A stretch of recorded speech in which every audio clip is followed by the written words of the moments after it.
Queridos amigos, sejam bem-vindos a mais um vídeo no canal Poptopia. Eu sou o Daniel e no vídeo de hoje eu quero comentar o volume 6 da revista mensal do Wolverine, né? Wolverine 6 da editora Panini é uma publicação em capa cartão com 112 páginas e o preço de capa de R$ 31,90. Faz 6 meses, né? Em dezembro a Panini relançou. Aqui nós temos Wolverine número 23, X-Force número 30 e Dentes de Sabre 3 e 4. Eu já tinha comentado que essa fase do Benjamin Percy tem altos e baixos, e aqui a gente tem uma edição que conclui o arco onde Logan trabalha em parceria com o famigerado Deadpool. Eu não gosto de histórias envolvendo o Deadpool, com a exceção da fabulosa X-Force do Rick Remember. Aqui a gente tem os dois atuando, né, para encontrar uma saída e derrotar a Perigo, que tomou conta de parte da antiga Mansão X e ela está tentando proteger uma inteligência artificial que ela desenvolveu em miniatura, que ela chama de filha. A história é toda amarrada para mostrar o Deadpool e o Wolverine lidando com algumas situações, que começa lá com a CIA, envolvendo alguns personagens secundários, e termina em um mega confronto com a Perigo, e no final os dois optam por deixar ela responsável ali, cuidando da vida dela e tocando o que restou nas ruínas da Mansão X, né? Lembro que esse é um plot meio requentado, porque a Perigo já meio que se vingou do Professor Xavier lá na fase dos Surpreendentes X-Men, né?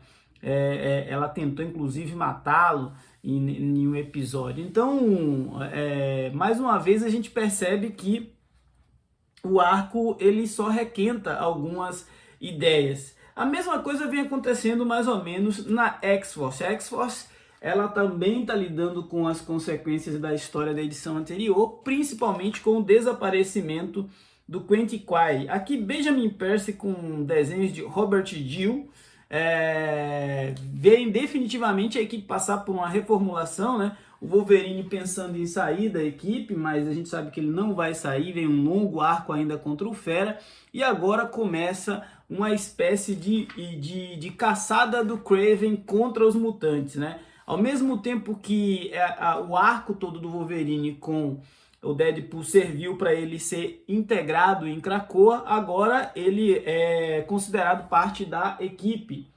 O Wolverine então fica um pouco indignado e a gente tem mais uma vez o personagem sendo ali utilizado, apesar de não ser o protagonista da história. Outras duas histórias me parecem também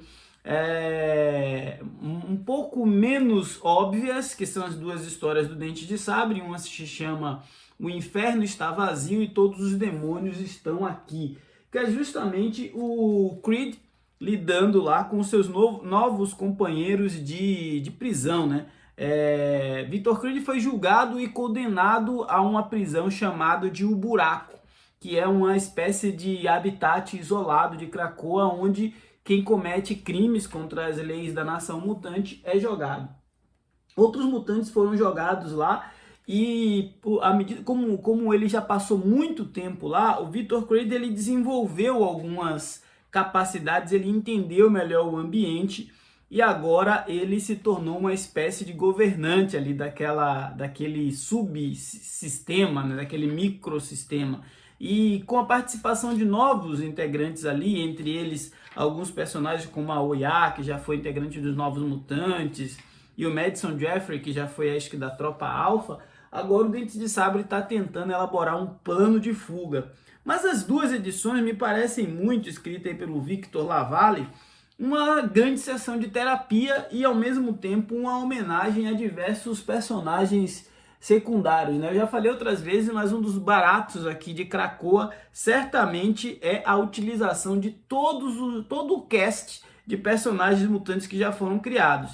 Desde esses que estão com o Victor Creed no subsolo, nessa prisão, onde eles ficam em estado de animação suspensa, até aqueles que estão na parte de cima de Krakoa e eventualmente têm tido visões desses exilados que estão começando a tentar retornar. Então a gente tem o começo de um arco que promete com Kraven o Caçador, embora não esteja muito animado, eu vou continuar acompanhando para ver como se desenrola essa nova estruturação da X-Force e esse contexto aí do Wolverine tentando encontrar o Quantiquire e o Kid Omega. Confesso para vocês que em relação ao Wolverine eu fiquei muito mais animado com uma divulgação essa semana, né, nas redes sociais da Panini, daquela edição que eu acredito ser o Marvel Vintage, se chama Wolverine, Aventuras na Selva e Outras Histórias. Por que eu fiquei animado? Porque uma vez que as histórias atuais do personagem estão tanto quanto abaixo das expectativas, a gente fica ansioso para que velhas histórias sejam republicadas para a gente matar a saudade de bons momentos do personagem. Então, para quem está com saudade do Wolverine classudo, clássico que a gente aprendeu a gostar, a Panini reuniu em uma edição, que ela está chamando aqui de Aventura na Selva e Outras Histórias, algumas das graphic novels do personagem, né? Que já tinham sido lançadas aqui há muito tempo. Essa aqui é Aventura na Selva, conta com o roteiro de Walter Simonson e arte de Mike Mignola. Então, não é todo dia que a gente vê o Mike Mignola desenhando para a Marvel um Wolverine, né?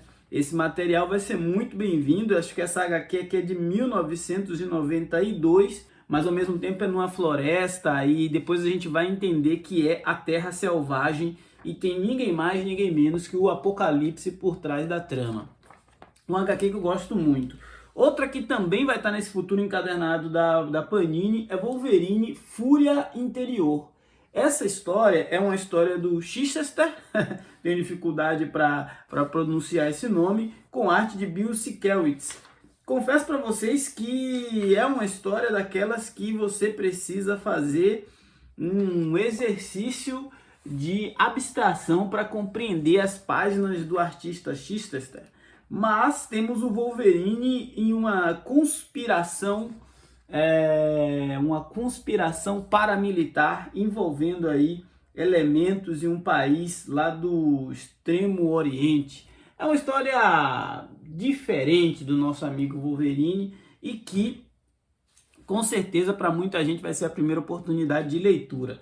Além dessas, vamos ter também, acho que Wolverine Sede de Sangue, que é uma história do Alan Davis com arte de Paul Neary. Então, a Panini está resgatando aí alguns contos clássicos do personagem. Acho que o Wolverine é um dos personagens que menos tiveram, né, republicações da sua fase histórica, desde que se concluiu a coleção histórica Marvel, e agora acho que a própria editora resolveu testar a força que o personagem tem no mercado, jogando essa edição e quem sabe futuramente retomando aí uma saga do Wolverine ou um ônibus, enfim, ficamos na expectativa. E agora é aquele momento onde eu te convido a comentar o que te empolga mais, a Wolverine mensal com histórias se passando na atualidade e no contexto de Krakoa, ou as histórias clássicas do personagem sendo republicadas em antologias de luxo, como essa vindoura aí da Panini. Esse foi o Poptopia de hoje. Se você não for inscrito, se inscreva, ajude esse canal a crescer e ganhar relevância nesta concorrida plataforma. Afinal, falar de gibi é sempre bom. Forte abraço e até a próxima!